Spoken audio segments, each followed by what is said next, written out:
This is the factor analysis output. The first table we need to look at is, well, we'll look at the component matrix. It lists all of the items down the side, so these are the variables, and then it's telling us along here that it has identified 4 separate components, that is 4 separate factors or 4 separate groupings into which these various variables seem to be grouped. So this is the component matrix. Now, in order to get a clearer solution and a much clearer picture of what's going on, it also provides what's called a rotated component matrix. And if you do the recommended reading, this is explained. So you can see it's listed the 9 items down the left, and these are the 4 factors, the 4 groupings of items. Now, in order to find out which items are grouped together, we look at these numbers here. These are called the factor loadings.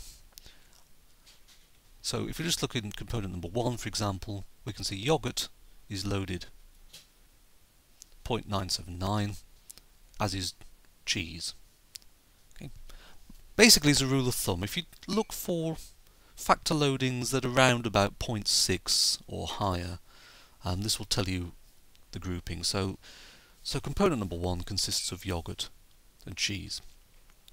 Component number 2 consists of beef, pork and lamb. Component number 3, apple, orange, melon, and component number 4, that is factor number 4, consists of a single item, which is sushi. Okay. So the 9 items on the questionnaire are grouped together into 4 groups. So this tells us that even though we've measured 9 different things, they are actually grouped together into 4 clusters, 4 groups, 4 components, or 4 factors. Now, the first one, yogurt, cheese, well, we might think, well, what is that factor? What does it refer to? Well, it's dairy products. Beef, pork, lamb, well, that component, that factor, we may say, well, this is meat products.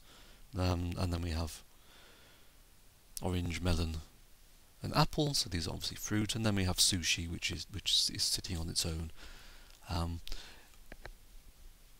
Because it's sitting on its own, it's difficult to identify what, in this particular case, what that factor is, what it's called, what it should be called, because we can't really see what it has in common with any other item, because it doesn't seem to have anything in common with any other item. So when you perform factor analysis, it can be very difficult to identify clearly what the factors that emerge should be called. But this is the important thing. It's all about trying to identify consistent groupings and coherent groupings, and in order to identify what the overarching conceptual factors are. So that's basically it. That's factor analysis in a nutshell.